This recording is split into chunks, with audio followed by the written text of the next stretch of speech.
BNP মহাসচিব মির্জা ফখরুল ইসলাম আলমগীর বলেছেন, বিশ্ববিদ্যালয়ের ছাত্র সংসদ নির্বাচন জাতীয় নির্বাচনে প্রভাব ফেলবে না। এ সময় নির্বাচনকে সামনে রেখে দেশের আইনশৃঙ্খলা পরিস্থিতি নিয়েও অসন্তোষ প্রকাশ করেন তিনি।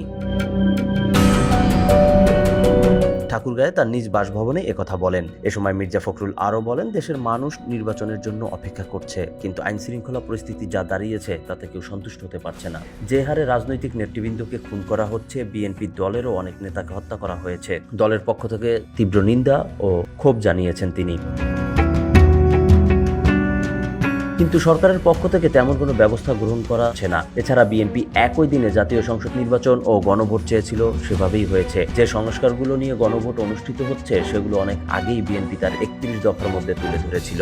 সংস্কার চলমান প্রক্রিয়া, সেখানে বিএনপির পক্ষ থেকে না বলার কোনো যৌক্তিকতা নেই বলেই জানান তিনি।